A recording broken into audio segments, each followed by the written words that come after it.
I finally decided to drive to my daughter's house on a Sunday morning, and I remember thinking the whole way there that I was probably overreacting. That's what old men do, I told myself. They worry, they catastrophize. They call too many times and read too much into silence. But sometimes silence is the loudest thing in the world. My daughter Vera had been calling me every Thursday evening for as long as I could remember, not because I asked her to. She just started doing it sometime after her mother passed, back in 2019, and it became our thing.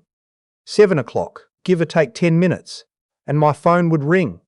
We'd talk about nothing important, what I'd been watching, whether she'd planted her tomatoes yet, how her little girl was doing in school.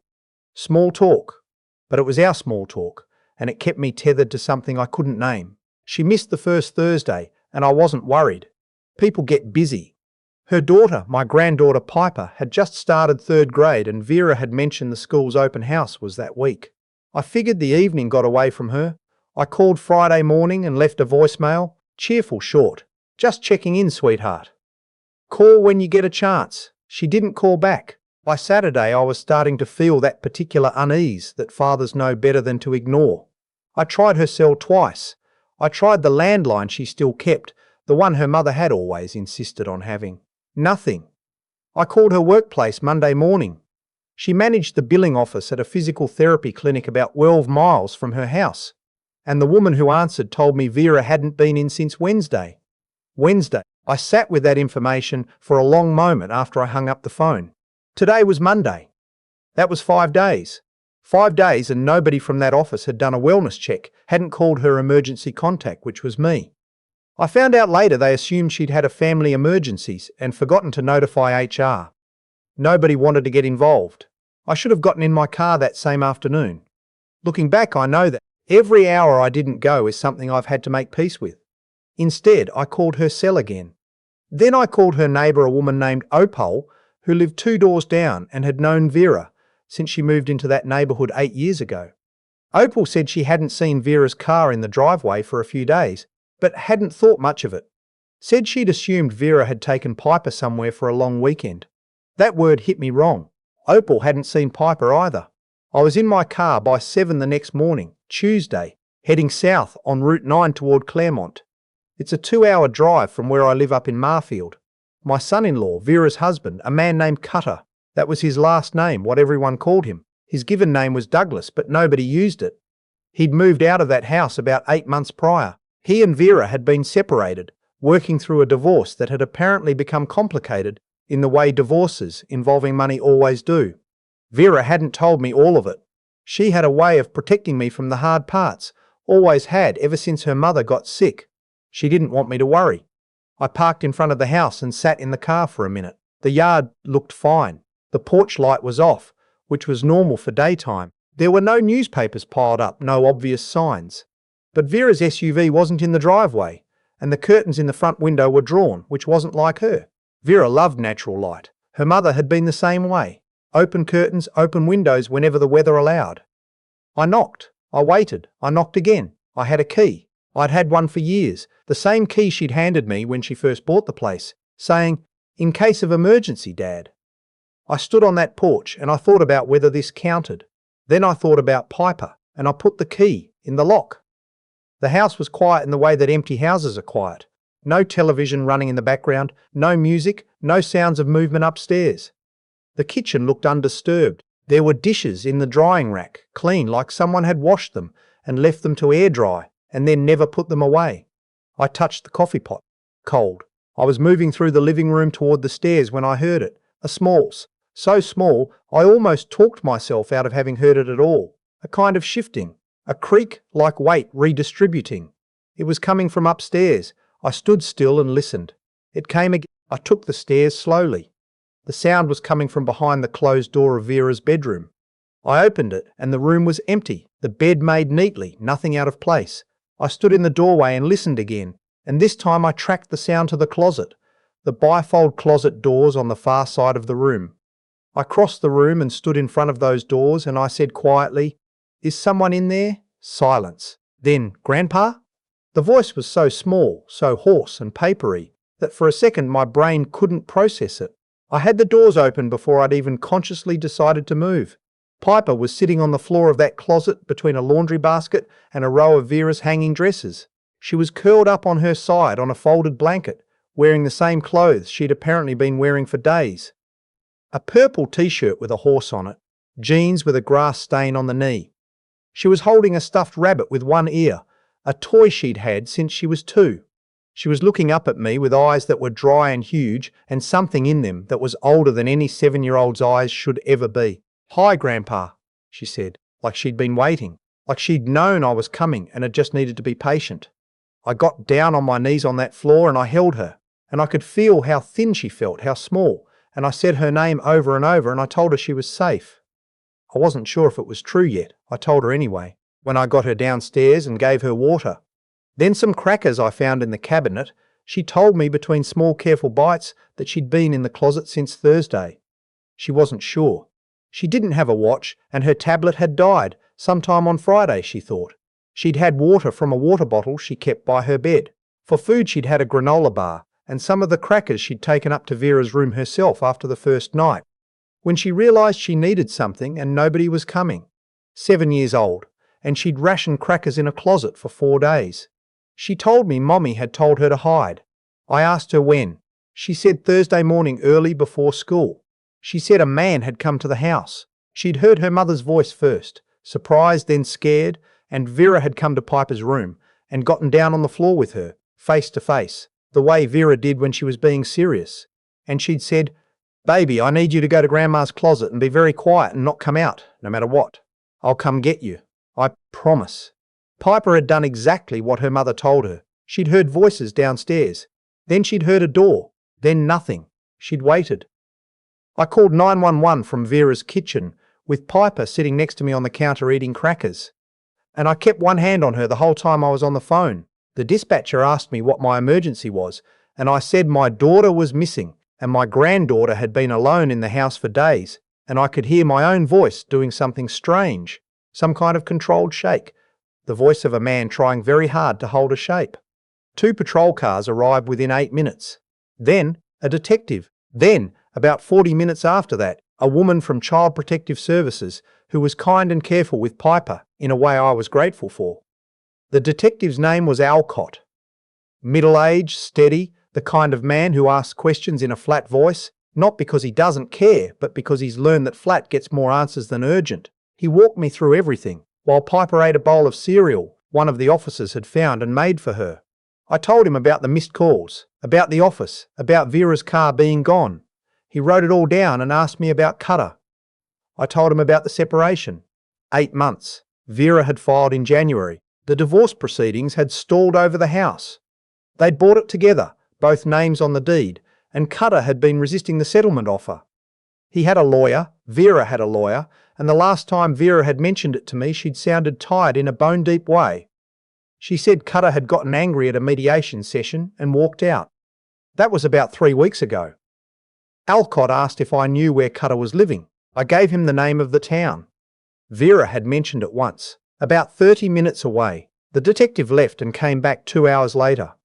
By then I had Piper in my lap on the front porch, with a blanket around her, and she'd fallen asleep against my chest, still holding that one-eared rabbit, and her sleep was so deep and so immediate that I understood she hadn't slept properly in days. I sat there with her weight against me, and I watched the street and I waited. Alcott sat down in the porch chair across from me, and he spoke quietly so as not to wake her. He said they'd found Vera's SUV in the parking lot of a trailhead about 6 miles east of town. He said they'd found Vera. He said it in a way that told me everything before he said the rest. They'd found her at the bottom of a ravine, off the trail, in an area dense enough with brush that it had taken a search team to locate her. She had injuries consistent with blunt force trauma. She had not died from a fall. I sat there with my sleeping granddaughter and I looked at a spot on the porch railing and I breathed, in and out. That was all I could do for a while. Just breathe. Cutter was taken in for questioning that same evening. He denied everything. Said he hadn't seen Vera in 3 weeks, said the last contact they'd had was a text exchange about picking up some of his remaining belongings from the garage. His lawyer arrived within 90 minutes, which Alcott later told me was notable. Man had a lawyer on standby, ready. What Cutter hadn't counted on was Vera's phone. Her cell had been in her jacket pocket. the jacket she was wearing when they found her. The phone itself was cracked and water damaged, but the data wasn't entirely lost. The digital forensics unit was able to pull a significant portion of the call and location history. On the morning of Thursday, the morning Vera told Piper to hide, she had received 2 calls from a number registered to a prepaid phone. Both calls lasted less than a minute. About 40 minutes after the second call, Vera's GPS showed her location moving east, in the direction of the trailhead. She hadn't driven herself there. Her car was found back at the house when the first officers arrived. Alcott believed someone had picked her up, or told her to meet them somewhere she knew. The prepaid number led nowhere on its own, but surveillance footage from a gas station 2 miles from the trailhead, pulled 3 days into the investigation, showed a truck matching the description and partial plate of a vehicle registered to a man named Sid Pruitt, 43 years old. Originally from Cutter's hometown in West Virginia, they'd known each other since high school. Sid Pruitt drove that truck to a gas station 2 miles from the trailhead on Thursday morning and paid cash for a bottle of water and a pack of gum at 7:22 a.m. Vera's phone last pinged in that area at approximately 7:45. When investigators executed a search warrant on Pruitt's apartment 11 days into the investigation, they found the prepaid phone. Deleted call history, but the metadata hadn't been fully wiped. One of those details that sounds technical, but what it meant in plain terms was that the ghost of those calls was still there in the memory, waiting to be found. Pruitt was arrested first. He lawyered up immediately and said nothing for 4 days. On the 5th day, he made a decision. He told investigators he'd been paid. He said Cutter had contacted him 2 months before Vera's death and had told him he needed a problem solved. He said the word Cutter used was handled. He said Cutter had promised him $65,000, half up front and half when it was done. He said he'd been told to make it look like an accident, a hike gone wrong, a woman who'd lost her footing on an unfamiliar trail. He said Cutter had told him there was a life insurance policy, $800,000, and that because the divorce hadn't been finalised, Cutter was still the primary beneficiary, $800,000. Vera had taken out that policy when Piper was born the way young parents do. She'd updated it once, a few years in, to increase the payout. She'd meant to change the beneficiary when she filed for divorce. Her attorney had it on the list. It just hadn't been done yet. Cutter had known. He'd known the timeline, known the policy details, known that if the divorce finalised, he'd be removed. So he'd moved first.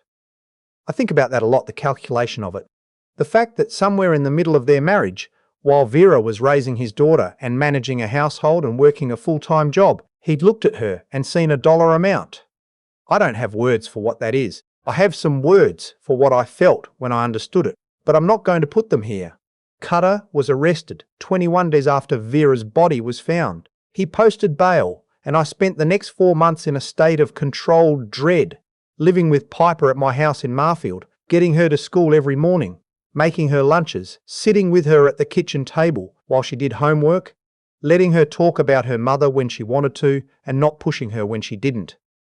She had a therapist who she saw twice a week, a woman named Dr. Okafor who was patient and warm and who told me in our first meeting that children process grief in spirals. They come back to it again and again at different depths, and that the most important thing I could do was be consistent. Be there.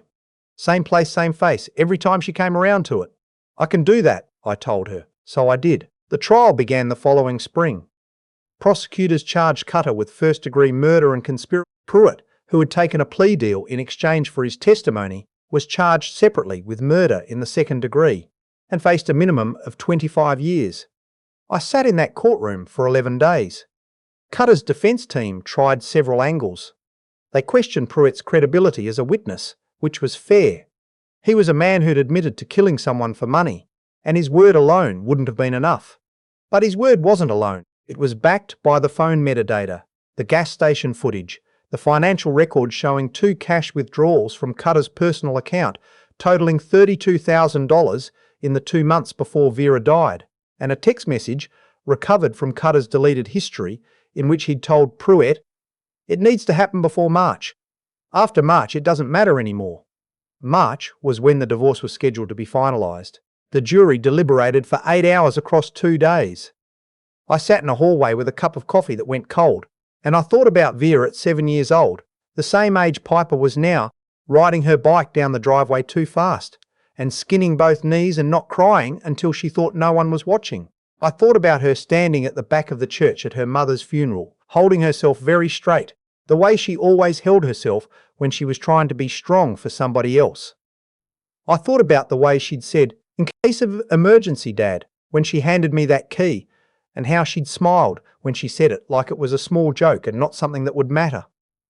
Guilty on both counts. Cutter stood very still when the verdict was read. His attorney put a hand on his arm. Cutter looked at the back wall of the courtroom and his face did something I couldn't fully interpret. Not surprise, maybe something more like the particular blankness of a man who has finally run out of moves. He was sentenced 12 weeks later to life without the possibility of parole. Pruitt received 27 years. The insurance company, after the conviction and a review of the circumstances, released the policy, not to Cutter, obviously, but into a trust established for Piper, administered by her court-appointed guardian, which was me. It took 11 months of legal work and a separate virtual proceeding, but it was done. Vera had taken that policy out for her daughter. In the end, it went to her daughter. That felt like something, not justice exactly, because nothing is justice for this, but something. Piper is 9 now. She still has the one-eared rabbit. She keeps it on a shelf in her room at my house, which is her room now, the one that used to be Vera's when she was growing up, the one with the window that looks out over the backyard. She's doing well in school. She's started taking swimming lessons at the Y, which she loves, and she's been talking about wanting a dog. We're discussing it. She asked me once, about 6 months after the trial, if I had been scared when I came to find her.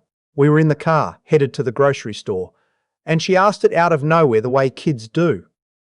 I thought about it honestly before I answered. I said yes.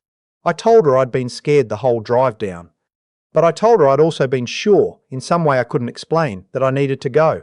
That something was pulling me there. She looked out the window for a moment.